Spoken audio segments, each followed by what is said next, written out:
रिवरवे villa में Tony लगातार drink कर रहा था। उसके फोन की स्क्रीन पर क्यारा अग्रवाल की फोटो खुली हुई थी। टोनी के सामने सोफे पर जोसेफ बैठा हुआ था जो उसे ड्रिंक सर्व कर रहा था। मिस्टर खंडेलवाल, क्यारा इस दुनिया की आखिरी लड़की नहीं है। आप उसके पीछे अपनी जिंदगी बर्बाद करने पर क्यों लगे हुए हैं? टोनी ने जोसेफ को घूरते हुए देखा। तुम नहीं समझोगे, मैं उसे बहुत पसंद करता हूँ। जब तक मैं उसका दिल जीत ना लूं, मैं हार नहीं मान सकता। जोसेफ ने अपना सिर ना में हिला दिया। वो दोनों ही इतने रईस खानदान से थे कि उनके एक इशारे पर उनके सामने लड़कियां लाइन में खड़ी हो सकती थी। लेकिन टोनी हमेशा से ही एक सिंगल माइंडेड पर्सन रहा था। उसके मन में बस क्यारा को पाने का जुनून था। लेकिन वहीं जोसेफ को रोज नई लड़कियों के साथ हुकअप कर उन्हें भूल जाना पसंद था। वो शादी करता, लेकिन वो शादी कम एक बिजनेस डील होती। तुमने कहा था ना कि अगर हम क्यारा की रेपुटेशन पर वार करेंगे तो कुछ अच्छा होगा, तो कुछ हो क्यों नहीं रहा? जोसेफ ने अपनी नाक रगड़ी। उसके चेहरे पर एम्बैरेसमेंट स्माइल आ गई। ऐसा नहीं है, थोड़ा बहुत असर तो जरूर पड़ा है। मैंने रिपोर्टर्स को बहुत सारे पैसे दिए थे, तब जाकर वो क्यारा अग्रवाल के खिलाफ वो न्यूज फैलाने में कामयाब हुए। मुझे एक्शन नहीं, रिजल्ट चाहिए। गुस्से में टोनी ने अपना ग्लास जमीन पर फेंक दिया। वो आंखों में गुस्सा लिए जोसेफ को देखने लगा। मैंने इतने पैसे खर्च किए लेकिन काम नहीं हुआ। कहीं तुम मुझे बेवकूफ तो नहीं बना रहे? मेरी इतनी हिम्मत कि मैं ऐसा सोच भी सकूं? कभी नहीं, मैं भी कुछ और सोचता हूँ। ये कहते ही उसके दिमाग में एक और आइडिया आया। मिस्टर खंडेलवाल, बस 2 दिन, फिर क्यारा अग्रवाल आपकी बाहों में होगी। I promise. मतलब? जोसेफ मुस्कुराते हुए टोनी के बिल्कुल पास आ गया और फुसफुसाते हुए उससे कुछ कहा। तुम्हारे कहने का मतलब है कि क्यारा को किडनैप कर उसके साथ जबरदस्ती करना? लेकिन ये क्राइम है। तो क्या हुआ? अगर आप उसके साथ सोना चाहते हैं तो उसमें बुरा क्या है? वो एक पॉपुलर सेलिब्रिटी है। इस बात का जिक्र वो किसी के सामने नहीं करेगी। बस आप उसके साथ एक रात बिता लो, फिर हम कुछ वीडियोस और फोटोज ले लेंगे। फिर जैसा आप बोलोगे वो आपकी हर बात मानेगी। टोनी इस वक्त बिल्कुल भी होश में नहीं था। ठीक है, जैसा कहा है वैसा करो, लेकिन ये सब सीक्रेटली होना चाहिए। किसी ऐसे को इस काम के लिए पकड़ना जिस पर तुम्हें भरोसा हो।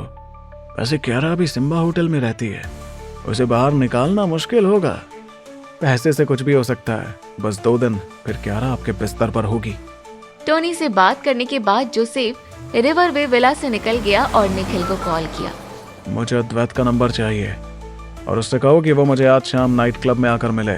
अभी स्प्लेंडेड बिल्डर्स प्राइम एसेंस के साथ काम कर रही थी। अद्वैत ने जैसे ही सुना कि जोसेफ उसे ढूंढ रहा है, उसने फौरन ये बात राघव जी को बताई। राघव जी ने अद्वैत को इंस्ट्रक्शन दिया कि वो जोसेफ को खुश कर दे। शाम को अद्वैत नाइट क्लब के एक प्राइवेट रूम में एंटर किया। वहाँ जोसेफ गाना गाते हुए ड्रिंक कर रहा था और उसके पास 2 लड़कियां बैठी हुई थी। जोसेफ ने एक लड़की को धक्का दिया और वो अद्वैत की बाहों में जा गिरी। डरो मत, एंजॉय करो। जोसेफ, हम पहले बिजनेस की बात कर लें। जोसेफ मुस्कुराते हुए उन लड़कियों को हाथ के इशारे से जाने को कहा। अगले ही पल वो दोनों वहाँ से निकल गई। जोसेफ ने अद्वैत के लिए वाइन का एक ग्लास रेडी कर उसकी तरफ बढ़ा दिया। मैं तुम्हें अपनी किस्मत बदलने का एक मौका देता हूँ। तुम इंटरेस्टेड हो? कैसा मौका? होटल सिम्बा तो पहले तुम्हारी प्रॉपर्टी थी। अभी उस होटल में कुछ पुराने एम्प्लॉयज होंगे ही। हाँ, कुछ एम्प्लॉयज को फायर किया गया था, लेकिन अभी भी ज्यादातर पुराने एम्प्लॉयज ही हैं। जोसेफ एक्साइटेड होकर ताली बजाने लगा। फिर तो समझो आधा काम हो गया। तुम होटल के किसी भी एम्प्लॉय को पैसे दो और उनसे कहो कि वो किसी भी तरीके से क्यारा अग्रवाल को होटल के बाहर ले आए। अगर तुमने ये कर लिया तो टोनी खंडेलवाल तुम्हें 1 करोड़ रुपया देंगे और फिर तुम्हारे डैड को भी मौका मिलेगा कि वो प्राइम एसेंस कंपनी के साथ काम कर सके। क्या तुम टोनी खंडेलवाल पर ये फेवर कर सकते हो? क्यारा को होटल से बाहर निकलवाना आसान नहीं था, लेकिन टोनी इस काम के लिए जितना अमाउंट ऑफर कर रहा था वो भी कम नहीं था। ये उसके लिए एक अच्छी अपॉर्चुनिटी थी कि वो प्राइम एसेंस के साथ अपनी नजदीकियां बढ़ा सके। क्या मैं जान सकता हूँ क्यारा अग्रवाल के साथ क्या होने वाला है? जोसेफ के चेहरे पर सीरियस एक्सप्रेशंस आ गए। आम खाओ, गुठली मत गिनो, बस बताओ कर सकते हो या नहीं? अद्वैत खुश हो गया था क्योंकि अब फाइनली वो जोसेफ का फ्रेंड बनने वाला था। मुझे मंजूर है। जोसेफ और अद्वैत सारी रात पार्टी करते रहे। अगली सुबह अद्वैत अपने घर वापस आ गया। अद्वैत को नशे में देखकर राघव जी गुस्से से उसके सामने आकर खड़े हो गए। तुम ऑलरेडी अपनी 20s में हो और अब तुम्हारा अपने उन यूजलेस दोस्तों के साथ आवारागर्दी करना तुम्हारे करियर के लिए अच्छा नहीं है। तुम्हें अब बिजनेस में इन्वॉल्व होना है, वरना आज नहीं तो कल हमारी फैमिली बर्बाद हो जाएगी। अद्वैत सीरियस लुक से राघव जी के पास आ गया और उनके कंधे पर अपने हाथ रख दिए। डैड, इस बार मैं कुछ गलत नहीं कर रहा हूँ। मैं एक बिजनेस के सिलसिले में ही बाहर गया था। राघव जी ने उसे घूरते हुए देखा। अपना हाथ हटाओ और रात में तुम किस बिजनेस के बारे में बात करने गए थे, बताओ। अद्वैत को पता था कि राघव जी को उस पर बिल्कुल भी भरोसा नहीं था। बस 2 दिन दीजिए डैड, उसके बाद आपको खुद पता चल जाएगा कि मैंने क्या किया है। मैं अपने रूम में रेस्ट करने जा रहा हूँ। मेट से कह दीजिएगा कि वो मुझे दोपहर में उठा दे। अद्वैत जम्हाई लेते हुए अपने रूम की तरफ बढ़ गया। राघव जी डिसअपॉइंटेड फील करने लगे। इसे टाइम से उठा देना और जब उठ जाए तो इसे सूप जरूर देना ताकि इसका नशा उतर जाए। Okay sir. मेड को ऑर्डर देने के बाद राघव जी घर से निकल गए। उन्हें अभी भी स्प्लेंडेड बिल्डर कंपनी देखनी थी, क्योंकि अब तक वो निखिल पर पूरा भरोसा नहीं कर पाए थे। अद्वैत दोपहर तक सोता रहा, फिर मेड ने उसे उठाया। सर मैं आपके लिए सूप बना देती हूँ। इसकी जरूरत नहीं है। ये कहते हुए अद्वैत फ्रेश हुआ, फिर अपनी कार की चाबी उठाई और सीधे होटल सिम्बा के लिए निकल गया। जैसे ही उसने होटल में एंटर किया, एक वेट्रेस ने उसे ग्रीट किया। सर आप काफी टाइम से आए नहीं यहाँ पर। वाओ एनी, तुम अब लीडर बन गई हो ना। एवरीवन, आप सभी इनसे मिलिए। ये होटल सिम्बा के ओनर रह चुके हैं। आज से आप लोगों को इनकी शक्ल याद रहनी चाहिए। अद्वैत ने हाथ हवा में हिलाकर सबको हेलो कहा। अरे नहीं, अब इस होटल से मेरा कोई लेना देना नहीं है। मैं तो बस यहाँ पर एक मील एंजॉय करने आया था। एनी अद्वैत को लेकर अंदर आ गई। अंदर जाकर रेस्टोरेंट के एक कोने में उसे एक खाली जगह मिली और अद्वैत वहाँ बैठ गया। सर आपको किसी और चीज की जरूरत हो तो आप मुझे बताइएगा। रुको। अद्वैत ने उसे रोका और उसके थोड़ा पास आ गया। एनी, मैंने सुना है कि क्यारा अग्रवाल इसी होटल में रुकी हुई है, क्या ये सच है? हाँ, वो यहाँ के टॉप फ्लोर पर रुकी हुई है और इसीलिए उस पूरे फ्लोर पर सिक्योरिटी गार्ड्स पहरा दे रहे हैं। वहाँ एलिवेटर पर भी गार्ड्स हैं। आप उनके फैन हैं क्या? कोई फैन नहीं हूँ, तुम उनसे बात कर सकती हो। अद्वैत जानना चाहता था कि क्यारा अग्रवाल के साथ कौन कनेक्टेड है। एनी ने धीरे से ना में सिर हिला दिया। होटल में सिर्फ कुछ क्लीनर्स हैं जो कियारा मैम से मिल सकते हैं और उसके अलावा यहाँ के हेड शेफ। ये सुनते ही अद्वैत का दिमाग खराब हो गया, क्योंकि जब वो इस होटल में था तब वो हर डिपार्टमेंट के यंग लोगों से ही बात करता था और सारे क्लीनर्स मिडिल एज के थे। एनी, क्या तुम उन लोगों में से किसी को भी जानती हो? वो दूसरे डिपार्टमेंट के हैं, लेकिन हाँ, मैं कुछ लोगों को तो जानती हूँ। मेरे पास तुम्हारे लिए काम है। क्या तुम किसी क्लीनर से कांटेक्ट कर सकती हो? मुझे उससे कुछ करवाना है और इसके बारे में तुम कुछ भी ना पूछो तो बेटर है। इसके बदले मैं तुम्हें अच्छा खासा पैसा दूंगा। ये कहते हुए अद्वैत ने अपनी एक फिंगर उठा ली। एनी उसे गेस करने लगी। 10,000।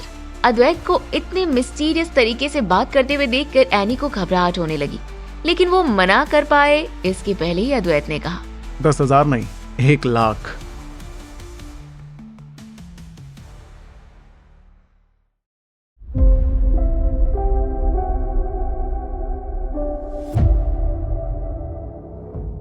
एनी बिल्कुल शॉक्ड हो गई।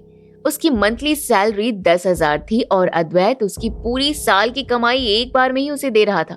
मैं क्लीनिंग डिपार्टमेंट की टीना को जानती हूँ। मैंने सुना है कि उसके बेटे की तबीयत खराब है और वो हॉस्पिटलाइज्ड है। अभी उसे पैसों की सख्त जरूरत है। वो हमेशा रोती रहती है, तो शायद वो आपके काम के लिए मान जाए। एनी की बात सुनकर अद्वैत की आंखों में चमक आ गई। परफेक्ट, यही है वो जो मेरा काम कर सकती है। उसे यहाँ लेकर आओ, उसके बाद तुम इस मैटर से बाहर हो। और मेरे पैसों का क्या? तुम अपना अकाउंट नंबर दे दो, मैं उसमें पैसे ट्रांसफर कर देता हूँ। अद्वैत ने उसे पैसे ट्रांसफर कर दिए और फिर एनी खुश होकर वहाँ से चली गई। कुछ देर बाद वो एक औरत के साथ वहाँ पर आई और उसे छोड़कर वहाँ से निकल गई। टीना, मुझे आपसे एक छोटी सी मदद की जरूरत है। अगर आपने मेरी मदद की तो मैं आपको 10 लाख रुपए देने के लिए तैयार हूँ, लेकिन आपको इस बारे में किसी को भी खबर नहीं लगने देनी है। अपने बेटे की जिंदगी बचाने के लिए टीना अद्वैत की बातों में आ गई। क्या करना होगा मुझे? मैं पहले ही बता देती हूँ, मैं कुछ इलीगल नहीं करूँगी। डोंट वरी, तुम्हें कुछ इलीगल करना भी नहीं है। मैं बस चाहता हूँ कि तुम क्यारा अग्रवाल तक एक मैसेज पहुँचा दो। अद्वैत ने टीना को सब कुछ समझा दिया और फिर जोसेफ को कॉल किया। जोसेफ, मैटर सेटल हो गया है। आज की रात टोनी सर अपनी रात रंगीन करने के लिए तैयार हो जाएं। एलाइट वन रेसिडेंस क्लब में टोनी और जोसेफ एक प्राइवेट रूम में बैठे हुए थे। जोसेफ वाइन पी रहा था। वो बहुत रिलैक्स था। तुम्हें सच में लगता है कि क्यारा बाहर आ जाएगी और किसी को पता भी नहीं चलेगा? टोनी थोड़ा नर्वस हो गया था। वो हमेशा से ही क्यारा को पसंद करता था, लेकिन वो उसका दिल कभी भी जीत नहीं पाया था। आज फाइनली उसे क्यारा के करीब जाने का एक मौका मिल रहा था। अगर आपको मुझ पर भरोसा नहीं है तो रुकिए, मैं किसी को कॉल करता हूँ। ये कहते हुए जोसेफ ने एक नंबर डायल किया। इस समय एक 25 साल का लड़का जो अपने गोल्डन कलर के बालों में हाथ फेरते हुए वैन से निकल रहा था, उसने कॉल उठाया। हेलो बॉस, काम कैसा चल रहा है? जैसा आपने कहा था अपन होटल के अंडरग्राउंड गैराज में खड़ा है, लेकिन यहाँ का सिग्नल कुछ ठीक नहीं लग रहा। जोसेफ के चेहरे पर गुस्सा दिखाई देने लगा, लेकिन टोनी परेशान ना हो इसलिए वो शांत रहने की एक्टिंग करने लगा। ठीक है, अब टाइम हो गया है, जैसे ही तुम उसे पकड़ लो उसे लेकर सीधे यहाँ पर लाना। जोसेफ ने जल्दी से कॉल कट कर दिया और टोनी की तरफ मुस्कुराते हुए मुड़ गया। मिस्टर खंडेलवाल, अब तो आपको भरोसा हो गया है ना? कम ऑन, ड्रिंक तो कीजिए। होटल सिम्बा में टीना लगातार अपना फोन चेक कर रही थी। जैसे ही 10 बजे वो एलिवेटर से होकर ऊपर जाने लगी। कुछ देर बाद एलिवेटर का डोर खुला तो सिक्योरिटी गार्ड्स वहां पर खड़े थे। अब तो बहुत देर हो चुकी है, तुम अभी यहाँ पर क्या कर रही हो? कियारा मैम ने मुझे बुलाया है, उनके कमरे में कुछ क्लीनिंग की जरूरत है। सिक्योरिटी गार्ड्स ने इस बारे में ज्यादा नहीं सोचा और टीना को फ्लोर के अंदर जाने दिया। टीना नर्वसली क्यारा के रूम की तरफ बढ़ रही थी। दरवाजे पर पहुंचकर उसने दरवाजे पर नॉक किया। कुछ देर बाद क्यारा ने डोर ओपन किया। वो अपने नाइट ड्रेस में थी। क्या हुआ? तुम इस समय यहाँ क्या कर रही हो? कियारा मैम, मिस्टर अंबानी आए हुए हैं। वो अंडरग्राउंड गैराज में आपका इंतजार कर रहे हैं। उन्होंने कहा कुछ अर्जेंट है। मिस्टर अंबानी? क्यारा थोड़ी हैरान हो गई क्योंकि आज से पहले आरव इतनी रात को उससे मिलने कभी नहीं आया था। कौन से Ambani? Aarav Ambani, Phoenix entertainment company के मालिक। उन्होंने कहा कुछ बहुत अर्जेंट है जिसके बारे में अभी बात करना जरूरी है। क्यारा थोड़ी हिचकिचा रही थी। ठीक है, मैं अपने कपड़े चेंज करके नीचे आती हूँ। टीना मुड़ी और वहाँ से जाने लगी। उसे इतनी जल्दी वापस आते देखकर सिक्योरिटी गार्ड्स सस्पिशियस तरीके से उसे देखने लगे। टीना, तुमने तो अभी कोई सफाई की ही नहीं, इतनी जल्दी जा क्यों रही हो? टीना ने गुस्सा होने का प्रिटेंड किया। मैम ने कहा कि अभी सफाई की कोई जरूरत नहीं है, उन्होंने ऑलरेडी क्लीनिंग कर ली है। ये सेलिब्रिटी ना सच में बहुत अनोइंग होते हैं। अरे बिल्कुल, ये यहाँ है, इसी वजह से तो हमें रात में भी ड्यूटी करनी पड़ रही है। क्यारा ने अपना ड्रेस चेंज किया और हल्का सा मेकअप और अपने सर पर टोपी डालकर सनग्लासेस पहन लिए। वो अपने रूम से निकलकर एलिवेटर की तरफ बढ़ गई। क्यारा के बगल में उसकी असिस्टेंट का रूम था जो अभी खुला हुआ था। वो इस तरह क्यारा को जाते हुए देखकर हैरान हो गई। कियारा मैम इस वक्त कहाँ जा रही हैं? निहारिका कंफ्यूज और क्यूरियस हो गई थी। वो क्यारा के पीछे आ गई क्योंकि एक असिस्टेंट होने के नाते क्यारा को प्रोटेक्ट करने की जिम्मेदारी उसकी थी। क्यारा को ग्राउंड फ्लोर पर जाते हुए देखकर उसने भी ग्राउंड फ्लोर का बटन प्रेस कर दिया। क्यारा जैसे ही अंडरग्राउंड गैराज में आई, उसने अपनी नजरें चारों तरफ दौड़ाई, लेकिन उसे दूर दूर तक आरव कहीं भी नहीं दिखाई दिया। आरव की कार भी उसे दिखाई नहीं दे रही थी। उसने आरव को कॉल करने के लिए उसका नंबर डायल किया। तभी जॉनी सिल्वर वैन से बाहर निकलकर उसके सामने आ गया। क्यारा अग्रवाल हो, राइट? क्यारा ने अपने चेहरे को पूरी तरह से छुपा रखा था ताकि कोई उसे पहचान न सके। उसे लगा वो लड़का उसका कोई फैन है। नहीं, मैं कियारा अग्रवाल नहीं हूँ, तुम गलत इंसान के सामने खड़े हो। लेकिन अब तक जॉनी उसके पास आ गया और उसे पकड़ लिया। अपन ने क्यारा अग्रवाल को पकड़ लिया है। जॉनी का इतना कहना ही था कि तभी वैन का दरवाजा खुला और उसमें से 3-4 आदमी सिल्वर वैन से निकलकर बाहर आ गए। क्यारा डर से चिल्लाने लगी, हेल्प! हेल्प! इसका मुंह बंद करो, चिल्लाने मत दो इसे। ये सुनते ही एक आदमी ने क्यारा अग्रवाल का मुंह बंद कर दिया और दूसरे ने एक रस्सी लाकर क्यारा के हाथ और पैर बांध दिए। उसके बाद उन लोगों ने क्यारा को वैन में डाल दिया। क्यारा शॉक्ड थी। वो कोशिश कर रही थी लेकिन इतने सारे लोगों की चंगुल से खुद को छुड़ा नहीं पा रही थी। तभी उसकी टोपी जमीन पर गिर गई। अब तक निहारिका वहां आ गई थी। कियारा मैम! वो वैन वहां से निकल ही रही थी, लेकिन निहारिका ने विंडो से क्यारा की ब्लरी इमेज देख ली और अगले ही पल जमीन पर पड़े कैप पर उसकी नजर गई। उसके एक्सप्रेशन डार्क हो गए। निहारिका भागती हुई उस वैन के पीछे गई। वैन पार्किंग फीस पे करने के लिए रुकी थी। ये देखकर निहारिका चिल्लाती हुई बोली, रोको! रोको, इस वैन को जाने मत दो! तब तक वैन बाहर निकल चुकी थी। निहारिका भागती हुई रोड पर आ गई, लेकिन अब वो बस वैन को अपनी आंखों से दूर जाते हुए देख रही थी। तभी उसके सामने से एक टैक्सी गुजरी। उसने जल्दी से टैक्सी को हाथ दिया। प्लीज आप जल्दी से उस वैन का पीछा कीजिए, वो आगे ना निकल पाए। निहारिका को इतना परेशान देखकर टैक्सी ड्राइवर थोड़ा घबरा गया। क्या बात है मैडम, कोई प्रॉब्लम है क्या? भैया आप सवाल पूछना बंद कीजिए और जल्दी से उस वैन का पीछा कीजिए। निहारिका ने जल्दी से अपना फोन बाहर निकाल लिया। उसके मन में 1000 चीजें चल रही थी। उसे समझ नहीं आया कि वो क्या करे। उसने पुलिस का नंबर डायल कर लिया, लेकिन अगले ही पल उसने वो नंबर डिलीट कर दिया। अगर मैंने पुलिस को कॉल किया तो कियारा मैम की रेपुटेशन खराब हो जाएगी। कुछ देर तक सोचने के बाद उसने जल्दी से आरव का नंबर डायल किया। आरव और अदिति अभी अपने विला में एक दूसरे की बाहों में आराम से सो रहे थे। फोन की रिंग की आवाज सुनकर आरव की नींद खुल गई। वो कुछ देर पहले ही सोया था। अननोन नंबर से कॉल देखकर वो हिचकिचाने लगा कि उसे कॉल पिक करना चाहिए या नहीं। तभी उसे अदिति की बड़बड़ाती हुई आवाज सुनाई दी। अब इतनी रात को तुम्हें कौन कॉल कर रहा है?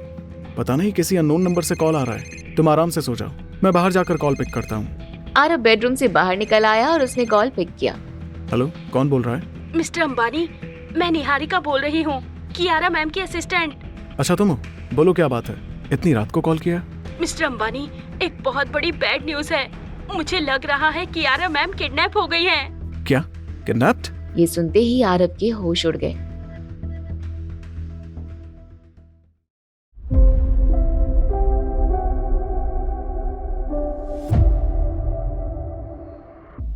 एग्जैक्टली बताओ क्या हुआ है? मुझे कुछ नहीं पता। मैं उनका पीछा करते हुए बाहर आई तो मैंने देखा एक सिल्वर वैन उन्हें यहाँ से लेकर निकल रही थी। आरव घबरा गया था। उसे ये मैटर बहुत ही ज्यादा सीरियस लग रहा था। ओके ठीक है, मुझे मेरे व्हाट्सएप पर अपनी लोकेशन भेजो और लगातार वैन का पीछा करती रहो। मैं अभी वहाँ पहुँचता हूँ। आरव ने कॉल कट किया और वापस से बेडरूम में आ गया। वो अदिति के पास बैठ गया और उसके चेहरे पर आते बालों को उसके कान के पीछे कर उसके बिल्कुल पास आ गया। अदिति, कंपनी में एक अर्जेंट मीटिंग आ गई है, मुझे वापस आने में कुछ घंटे लग जाएंगे। इतनी रात को सब कुछ ठीक तो है ना? अदिति इमीडिएटली उठकर बैठ गई और फिक्र से आरव को देखने लगी। आरव ने मुस्कुराते हुए अदिति के माथे पर किस किया। तुम मेरी फिक्र मत करो, मैं थोड़ी देर में वापस आ जाऊंगा, तुम जाकर सो जाओ। आरव उन्हीं ट्राउजर और टी शर्ट में अपनी कार की चाबी उठाई और विला से निकल गया। इधर आधे घंटे बाद वैन एलाइट रेसिडेंसी नाम की एक क्लब के अंदर चली गई। निहारिका के भेजे लोकेशन की तरफ आरव तेजी से बढ़ रहा था। रात काफी हो चुकी थी, इस वजह से रोड पर एक दो गाड़ियां ही आ जा रही थी। तभी आरव के पास फिर से निहारिका का कॉल आया। मिस्टर अंबानी, कहाँ हैं आप? वो वैन एक क्लब के अंदर गई है, मैं बाहर ही खड़ी हूँ। मुझे समझ नहीं आ रहा मैं क्या करूँ। आरव ने अपने हाथ में बंधी घड़ी की तरफ देखा। मैं बस 10 मिनट में वहाँ पहुँच रहा हूँ, तुम परेशान होकर कुछ भी गड़बड़ मत करना, वरना सामने वाले को खबर लग जाएगी। प्लीज आप जल्दी आइए, मुझे बहुत डर लग रहा है। कॉल कट करने के बाद आरव ने इमीडिएटली कार की स्पीड 120 पर कर दी। दूसरी तरफ वैन क्लब की पार्किंग एरिया में रुकी। जॉनी बाहर निकलकर जोसेफ को कॉल किया। बॉस, अपन उसे लेकर आ गया है। जोसेफ ने जैसे ही ये सुना उसकी खुशी का ठिकाना नहीं रहा। ठीक है, उसे लाने के लिए मैं किसी को भेजता हूँ। जोसेफ टोनी की तरफ मुड़ा जो नर्वसली बैठा हुआ था। मिस्टर खंडेलवाल, वो आ गई है। टोनी अपनी जगह से उठकर खड़ा हो गया। मैं खुद उससे मिलने जाता हूँ, कहाँ है वो? टोनी की बात सुनकर जोसेफ टोनी के सामने आकर खड़ा हो गया। मिस्टर खंडेलवाल, जल्दबाजी मत कीजिए, वो यहाँ आ जाएगी। आप यहाँ बैठकर बस ये सोचिए कि आप आज रात उसके साथ करने क्या वाले हैं। क्या मतलब है तुम्हारा? अगर आपने कियारा को सब कुछ बता दिया और उसके साथ जबरदस्ती करने की कोशिश की तो शायद वो आपकी बात नहीं माने, इसलिए मैं आपको सजेस्ट करूंगा, हमें सबसे पहले उसे ड्रग्स देना होगा और फिर आपका जो दिल करे उसके साथ करना। जोसेफ की बात सुनकर टोनी के चेहरे पर मुस्कुराहट आ गई। तुम शातिर तो बहुत हो, अच्छा आइडिया है ये, क्योंकि कियारा एक टफ लड़की है। मुझे डर है कि जिद में कहीं खुद को नुकसान ना पहुंचा ले, इसलिए अच्छा होगा कि वो होश में ही ना रहे। लेकिन अब ड्रग्स मिलेगा कहाँ? जोसेफ ने अपनी पॉकेट से ड्रग्स का एक पैकेट निकाल लिया और टोनी की तरफ बढ़ा दिया। यहाँ मेरे पास, ये मैंने अब्रॉड से मंगाई थी, बहुत इफेक्टिव है। आपको बस इसे पानी में मिलाकर उसे पिला देना है, फिर कुछ मिनट के अंदर इस ड्रग का इफेक्ट उस पर दिखने लगेगा। टोनी ने जोसेफ के हाथ से वो पैकेट ले लिया और उसके कंधे को प्यार से थपथपाने लगा। जोसेफ के आदमी कियारा को लेकर वैन से बाहर आ गए। कियारा अपने चारों तरफ देखने लगी, इस जगह से वो अनजान थी। कहाँ हूँ मैं? क्या कर रहे हो तुम लोग? मुझे छोड़ो। किसी ने कियारा की बात का कोई जवाब नहीं दिया और उसे लेकर क्लब के अंदर बने एक प्राइवेट रूम में आ गए। जॉनी के एक साथी ने जबरदस्ती कियारा का मुंह खोला और उसे ड्रग्स से भरी पानी का ग्लास पिलाने लगा। दो आदमी उसके हाथ और पैर बांध रहे थे। कियारा उस पानी को ना पीने की लगातार कोशिश कर रही थी, लेकिन उनकी जबरदस्ती से उसके गले से कुछ घूंट पानी उतर ही गया। वो जोर जोर से खांसने लगी। कौन हो तुम लोग? मुझे यहाँ क्यों लाए हो? जॉनी बाहर निकलकर दूसरे रूम का दरवाजा खोलकर अंदर गया। बॉस, हमने उसे पानी पिला दिया है। ठीक है, तुम लोग जाओ, और चाहे कुछ भी हो जाए यहाँ मत आना। मैं भी जा रहा हूँ mister Khandelwal. I wish you happy night. Tony का सारा ध्यान क्यारा की तरफ था, इसलिए उसने जोसेफ की तरफ जाते हुए देखा भी नहीं। सब लोग वहाँ से निकल गए। क्लब के पीछे से जोसेफ की कार निकल रही थी और आरव की कार वहाँ एंटर कर रही थी। निहारिका भागती हुई आरव की गाड़ी के सामने गई। मिस्टर अंबानी, फाइनली आप आ गए। कहाँ है वो गाड़ी और कहाँ है क्यारा? वो वैन यहाँ से जा चुकी है, लेकिन I am sure Kiara ma'am उसमें नहीं थी। फिर एक कार और गई, जहाँ तक मैं श्योर हूँ कि शायद वो उसमें भी नहीं थी। आरव ने अपने माथे पर हाथ रख लिया। आरव उस क्लब की तरफ मुड़ा। ऐसा कैसे हो सकता है? ये वही क्लब है जहाँ ड्रग्स देने के बाद अद्वैत शनाया को लेकर आया था। टोनी खंडेलवाल, मैं तुम्हें नहीं छोड़ूंगा। तुम बाहर रुको, मैं अंदर जाता हूँ। आप अकेले संभाल लेंगे? अगर मैं 15 मिनट के अंदर बाहर नहीं आया या मैंने तुम्हें कॉल नहीं किया तो तुम पुलिस को इन्फॉर्म कर देना। आरव अंदर चला गया। क्लब के एंट्रेंस पर क्लोज्ड का बोर्ड लगा था। डोर अंदर से बंद था। ये देखकर आरव ने गुस्से से अपना हाथ दीवार पर दे मारा। उसे पता था अगर वो जबरदस्ती अंदर जाने की कोशिश करेगा तो अंदर बैठे लोग अलर्ट हो जाएंगे। कुछ सोचते हुए आरव एंट्रेंस से होकर क्लब की पार्किंग एरिया में आ गया। यहाँ बैकडोर जरूर होगी। पार्किंग में 1-2 महंगी गाड़ियां खड़ी थी। तभी उसकी नजर एक रोल्स रॉयस की कार पर पड़ी जो ब्रांड न्यू लग रही थी। टोनी की गाड़ी यहाँ है, मतलब वो भी जरूर यहाँ होगा। ऐसी लिमिटेड एडिशन की लग्जरी कार मनाली शहर के सबसे वीआईपी घरों की गाड़ियों में से एक थी। आरव को बैक डोर मिल गया था, लेकिन उसने जैसे ही बैक डोर चेक किया वो भी अंदर से बंद थी। आरव उसे धक्का भी नहीं दे सकता था। आरव उस लग्जरी गाड़ी के पास आ गया और उसने उस पर कई बार लात मारी। 2-3 बार की मार के बाद कार का अलार्म बजने लगा। आरव भागकर एक कार के पीछे छुप गया। अगले ही पल बैक डोर खुली और 2 गार्ड्स भागते हुए बाहर आए। ये सर की गाड़ी को क्या हो गया है? इस पर स्क्रैच भी आ गए हैं। ऐसा लग रहा है जैसे किसी ने इस पर लात मारी है। यहाँ पैरों के निशान भी हैं, लेकिन ये कौन करेगा? वो लोग इमीडिएटली अपने चारों तरफ देखने लगे। आरव छुपते हुए बैक डोर की तरफ बढ़ा, लेकिन तभी एक गार्ड उसका रास्ता रोके उसके सामने आ गया। बिना देरी किए आरव ने उसके मुंह को पकड़ लिया और उसे जोर का किक मारकर जमीन पर गिरा दिया। वो आदमी बेहोश हो चुका था। ये देखकर दूसरा आदमी डर से पीछे हटने लगा। वो चिल्लाने ही वाला था, लेकिन आरव ने उसका गला पकड़ लिया और उसके पेट पर एक लात दे मारा। दर्द से उस गार्ड का चेहरा लाल हो गया था। आवाज मत करना, बस मेरी बात का जवाब दो। क्या यहाँ पर किसी लेडी को किडनैप करके लाया गया है? किस लेडी की बात कर रहे हैं आप? मुझे कुछ नहीं पता। झूठ, लगता तुझे अपनी जिंदगी प्यारी नहीं है। आरव ने उस आदमी के हाथ की एक उंगली पकड़ी और फोर्सफुली उसे मोड़ दिया। एक क्रैक साउंड के साथ उसकी उंगली टूट चुकी थी। गार्ड के पूरे शरीर में दर्द उठा, लेकिन वो चिल्ला न पाए, इसलिए आरव ने उसके मुंह को दबा रखा था। अब अगर तुमने सच नहीं बताया तो मैं तुम्हारी सारी उंगली ऐसे ही तोड़ दूंगा। ये क्यारा की सेफ्टी की बात थी। आरव के पास इतना पेशेंस नहीं था कि वो यहाँ खड़े रहकर उस आदमी के साथ बकवास कर सके। नहीं सर, यहाँ एक औरत आई जरूर थी, लेकिन फिर यहाँ से चली भी गई।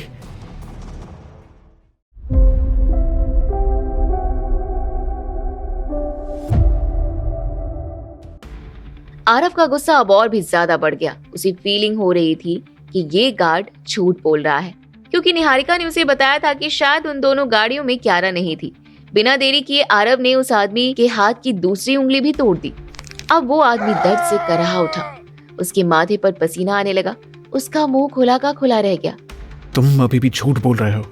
अब जब तुम्हें सच ही नहीं बताना है तो मुझे भी तुमसे कोई हमदर्दी नहीं है।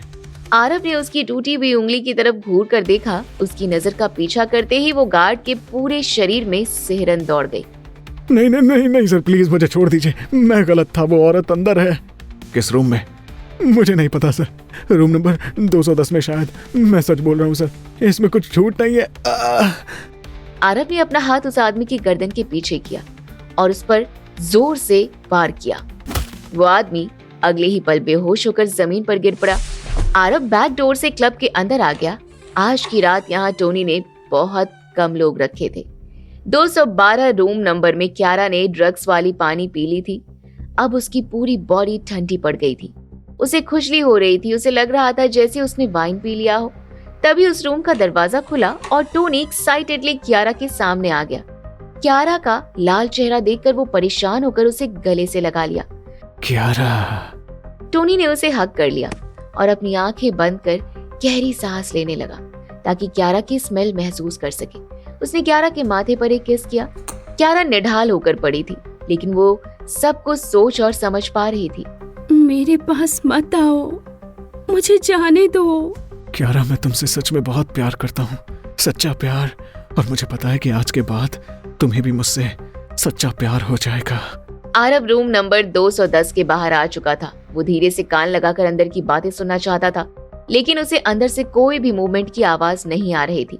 ये चाबी से खुल क्यों नहीं रहा? जो चाबी आरव ने गार्ड से ली थी, उसने दरवाजा खोलने की कोशिश की, लेकिन उसका कोई फायदा नहीं हुआ। आरव ने झल्लाते हुए फोर्सफुली किक कर दरवाजा तोड़ दिया और भागते हुए अंदर गया। क्यारा! उस कमरे में कोई नहीं था। साले ने मुझे चीट किया है। आरव गुस्सा और नफरत लिए फौरन रूम से निकला और दूसरे कमरे में क्यारा को ढूंढने लगा। 212 रूम नंबर के बाहर आते ही उसके कदम रुक गए। ये आवाज कैसी थी? आरव अपने कान दरवाजे पर लगाकर अंदर की आवाजें सुनने लगा। अंदर से धीमी रोशनी भी आ रही थी। आरव ने बिना देरी किए एक बार फिर डोर पर लात मारी और दरवाजा खोल दिया। सामने टोनी क्यारा के शरीर से कपड़े उतारकर नीचे बिखेरे हुए था। आज हमारे बीच कोई नहीं आएगा, आज की रात हमारे नाम। Mister Ambani, help! Mister Ambani? Tony ने जैसे ही क्यारा के मुंह से आरव का नाम सुना, वो गुस्से से चीखते हुए बोला, अच्छा, मतलब तेरा उस नाकारा के साथ अफेयर चल रहा है, इसलिए तू ना कर रही थी। तभी उसे अपने पीछे से एक रौबदार आवाज सुनाई दी। क्या मुझे भी तुमने अपने जैसा गिरा हुआ समझ रखा है? इस आवाज ने टोनी के होश उड़ा दिए। वो धीरे से पीछे मुड़ा। आरव सामने खड़ा था। आरव ने टोनी के पास रखा बेल्ट उठा लिया और उसे हवा में झाड़ने लगा। ये देखकर टोनी ने अपने कदम पीछे खींच लिए, लेकिन वो इतना ज्यादा डरा हुआ था जिस वजह से पहले ही कदम लड़खड़ा गया। कमीने, तेरी इतनी हिम्मत! आरव टोनी के ऊपर आ गया और बेल्ट से मारने लगा। टोनी अभी संभल भी नहीं पाया था और आरव ने एक के बाद एक मुक्के और लात घूंसों की भी बारिश कर दी। टोनी के मुंह से खून निकलने लगा। उसे लग रहा था जैसे उसके पास जान नहीं बची है। उसने अपने हाथ जोड़ लिए। मुझे मत मारो, मुझे मत मारो। आज मैं तुम्हें ऐसा सबक सिखाऊंगा जिसे तुम कभी नहीं भूलोगे। आरव ने अपना पैर उठाया और उसने टोनी की प्राइवेट पार्ट पर दे मारा। एक चीख के साथ टोनी की आंखें बड़ी हो गई और अगले ही पल वो बेहोश हो गया। आरव क्यारा की तरफ मुड़ गया, जो बेड पर बिना कपड़ों के पड़ी हुई थी। उसके कपड़े इधर उधर बिखरे थे, उसके बाल बिखरे हुए थे, उसकी स्किन रेड हो रही थी। वो अभी पूरी तरह से होश में नहीं थी। क्यारा, तुम मुझे सुन पा रही हो? आरव ने उसकी बॉडी को बेडशीट के चारों तरफ से लपेटा और उसे उठाकर डायरेक्टली बाहर की तरफ निकल गया। तुम परेशान मत हो, मैं तुम्हें अभी हॉस्पिटल लेकर चलता हूँ। आरव क्यारा को लेकर क्लब से बाहर आ गया। निहारिका ने जैसे ही उन दोनों को इस हालत में देखा, वो भागती हुई उनके पास आई। क्या हुआ मैम को? कुछ नहीं हुआ, सब ठीक है। शायद इन्हें ड्रग्स दिया गया है, हमें इन्हें लेकर हॉस्पिटल चलना होगा।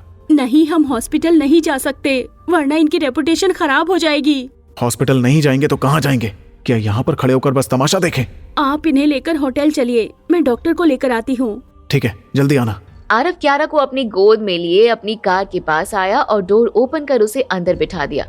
वो अभी डोर बंद कर ही रहा था, तभी उसे लगा जैसे कोई उसके पीछे है। वो पीछे मुड़ता या कुछ करता, इसके पहले ही किसी ने एक जोर का डंडा उसके सिर पर दे मारा था। आरव ने अपना सिर पकड़ लिया। उसकी आंखों के आगे अंधेरा छाने लगा और कुछ ही देर में वो बेहोश होकर धड़ाम से जमीन पर गिर पड़ा। जब आरव की नींद खुली तो सुबह हो चुकी थी। वो कार के अंदर लेटा हुआ था और एक लड़की उसकी बाहों में थी। आरव हड़बड़ाते हुए उठ गया। क्यारा, हमारे कपड़े? वो लड़की क्यारा थी और उन दोनों के शरीर पर कपड़े नहीं थे। What the hell? आरव कुछ समझ पाता उसके पहले ही सडन उसे रियलाइज हुआ कि कार की विंडो खुली हुई है और उनके चारों तरफ लोग खड़े होकर उनकी पिक्चर्स ले रहे हैं। तभी क्यारा ने भी धीरे से अपनी आंखें खोली। अपने पास आरव को देखने के बाद उसकी नजर वहां खड़े लोगों पर पड़ी जो उसकी फोटोज क्लिक कर रहे थे। घबराहट से उसके चेहरे का रंग उड़ गया। कौन हो तुम लोग? तभी उसकी नजर अपने शरीर पर पड़ी जिस पर कपड़े नहीं थे। उसने जल्दी से बैक सीट से अपना फेस कवर कर लिया। आरव को रियलाइज हुआ कि क्यारा के शरीर पर कपड़े नहीं थे। कार की चाबी भी गायब है। आरव ने चारों तरफ अपनी नजरें दौड़ाई। सामने ऑरेंज बॉक्स में कार की दूसरी चाबी थी। उसने वो चाबी उठाई और कार में लगाकर विंडो को ऊपर कर लिया और फौरन कार स्टार्ट कर वहां से निकल गया। क्यारा अपना मुंह छुपाए लगातार रोई जा रही थी। उसे समझ नहीं आ रहा था कि उसके साथ हुआ क्या है। तुम परेशान मत हो, मैं इस बात की पूरी जिम्मेदारी लूंगा।